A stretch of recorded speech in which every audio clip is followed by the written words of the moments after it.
அப்பாவின் கோபம். அடுத்த மாதம் 25ஆம் தேதி அப்பாவின் பிறந்த நாள். 80வது வயது. தேதியை கிழிக்கும்போது ராகவனுக்கு நினைவுக்கு வந்தது. குளிக்கும் போதும் சாப்பிடும் போதும், ஏன் அலுவலகம் வந்த பின்னும் அப்பாவை பற்றிய எண்ணங்களே அதிக மனதை வியாபித்தது. 4 வயசில் தன்னை தூக்கி கொண்டுதான் கடைக்கு போகணும்னு நான் அழுவேனாம். கழுகு மல்க என்று இருக்கும் என்ன மூச்சு வாங்க தூக்கிட்டு நடப்பாரா அப்பா. அம்மா சொல்லுவாங்க.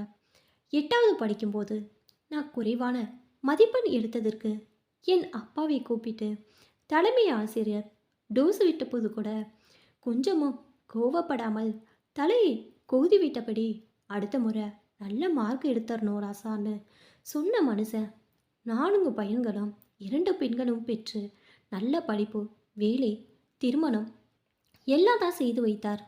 அடுத்த ஞாயிறு 3வது மகன் ரவி வீட்டில் எல்லோரும் ஆஜராகி அப்பாவின் 80வது பிறந்த நாளை சிறப்பாக நடத்திட ஆலோசிக்கலாம் என்று எல்லோரும் கான்ஃபரன்ஸ் காலில் பேசி முடிவு செய்தனர்.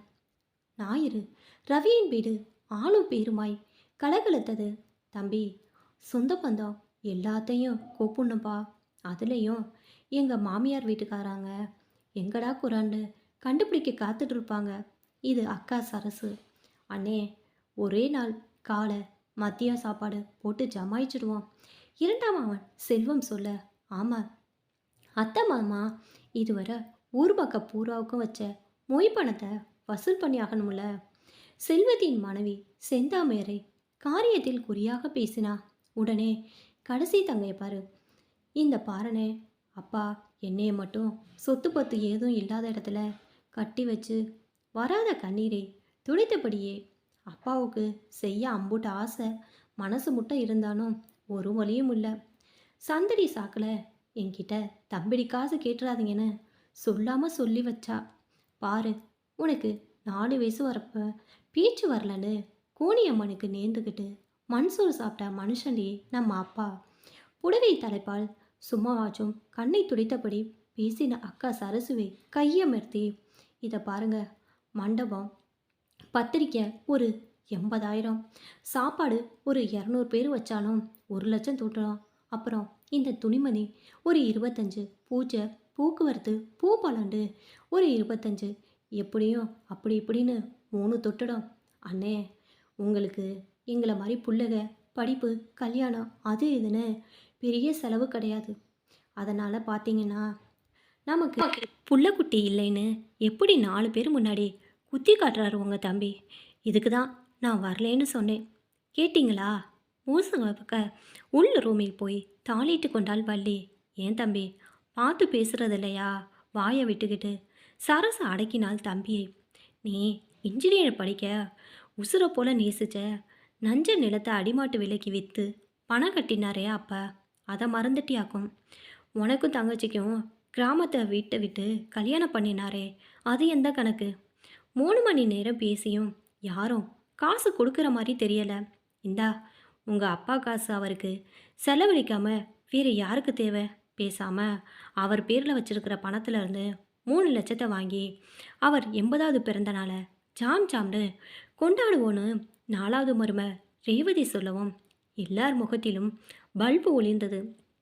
எல்லாத்துக்கும் 1000 அட்வான்ஸை கொடுத்து புக் பண்ணிவிட்டு அப்பா வந்ததும் அவரிடம் வாங்கி செட்டில் பண்ணலான்னு முடிவெடுத்து செயல்படுத்தினார்கள். அப்பாவுக்கு விழாவை சஸ்பென்ஸாக சொல்லிக்கலான்னு வேற. பிறந்த நாளுக்கு சரியாக 2 நாள் முன்னாடி கார் எடுத்துக்கொண்டு அப்பாவை அழைத்து வர 4 பிள்ளைகளும் ஆர்வமாய் கிளம்பினார்கள்.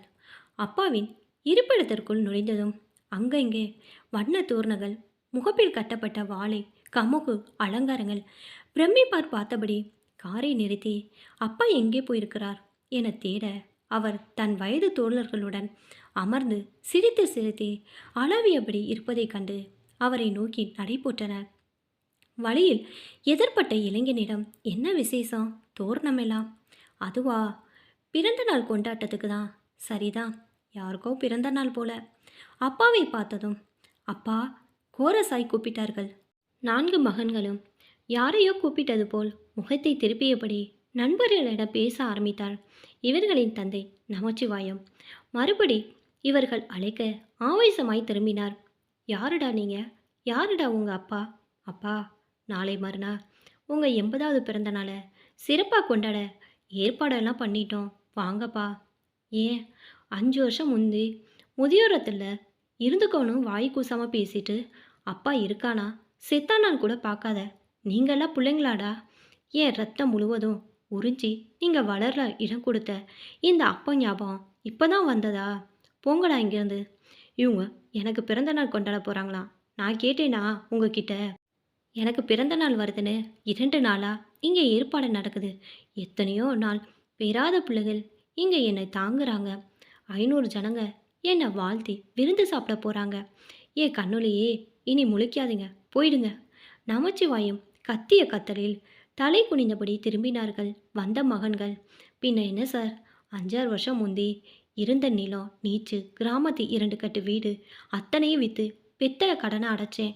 இவங்களுக்காகவே கவர்மெண்ட் ஸ்கூல் டீச்சரான என் மனைவி வாலண்டரி ரிட்டையர்மெண்ட் வாங்கி இவங்க குழந்தைகளை வளர்த்தா திடீர்னு ஒரு நாள் மூச்சு விடவும் நடக்கவும் சிரமப்பட்ட போது பக்கத்து டாக்டர் என காமித்ததில் ஹார்ட்டில் அடைப்பு இருக்கலாம், மருந்து மாத்திரைகள் 1 மாதம் போட்டு பார்க்கலாம், குறையலனா ஹார்ட் ஸ்பெஷலிஸ்ட் கிட்ட தான் போய் தான் பார்க்கணும்னு சொல்லிட்டாரு.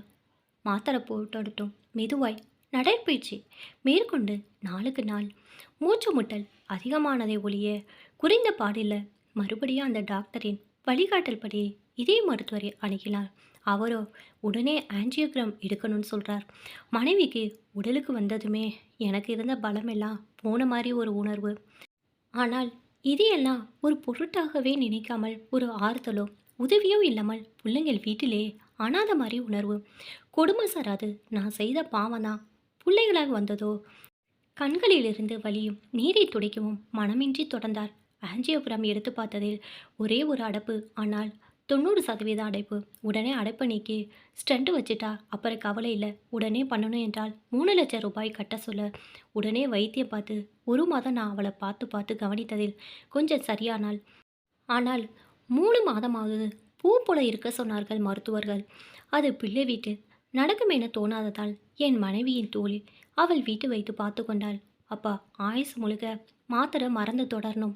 இப்போ நாம் இவர்களோடு இருப்பது அத்தனை சரியில்லை என்று எனக்கும் என் மனைவிக்கு தோணவே கையில் பேங்க்ல இருந்த எல்லாத்தையும் வலிச்சு போட்டு ஒரு அடுக்குமாடி குடியிருப்பு வாங்கி இனி இவங்க யாருக்கும் பாரமாக இருக்க வேணான்னு, இத்தனைக்கும் விக்கினா கூட தண்ணி எடுத்து தராத பாவிக இவங்க கிட்ட இனியும் நாம் இருந்து நம் மதிப்பையும் உழைப்பையும் வீணாக்க வேணான்னு போயிட்டோம். 6 மாசத்துல வரிசையா அம்மா வீட்டு பாதியில் நிற்கிது. பெண் படிப்புக்கு பணம்னு வெய் கூட்ட மாதிரி வீட்டை விட்டு பணம் தாங்கன்னு ஒரே தொந்தரவு. அன்னைக்கு எங்கள் திருமண நாள் ஏதோ ஒரு சமையல் பண்ணி சாப்பிட உட்காந்துருக்கோம். தப தபன்னு 4 பிள்ளைகளும் வந்து பணம் கேட்டு அத்தனை பேச்சு. இதில் 3வது மகன் காலால் சாப்பாட்டை எட்டி உதைக்க நான் அருவாளை தூக்கிட்டேன். அன்னைக்கு பயந்து ஓடிட்டாங்க. ஆனால் பேச முடியாமல் குலுங்கி குலுங்கி அழுத நமச்சிவாயத்தை அலட்டு என காத்திருந்தனர். ஆலமரம் இல்லவாசிகள் சற்றே நிதானத்திற்கு வந்தவர். ஏற்கனவே இதய நோயாளியான என் மனைவி இதையெல்லாம் தாங்க முடியாமல் தவித்தாள்.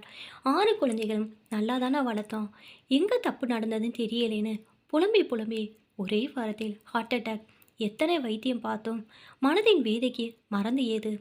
மரண படுக்கையில் என் கைப்பிடித்து இனி உங்கள் ஆயுள் வரை நீங்கள் எந்த பிள்ளைகள் வீட்டுக்கும் போகக்கூடாது, எல்லாத்தையும் உங்கள் பேரிலே வைத்து இந்த இல்லத்தில் சேர சொல்லியதோடு எனது இறுதி சடங்கையும் நீங்களே செய்து விடுங்கள் என என் கையை பிடித்தபடியே உயரேவிட்டால் இன்று எதை பிடங்களாண்டு பிறந்த நாள் அது இதென்னு ட்ராமா போடுறாங்க.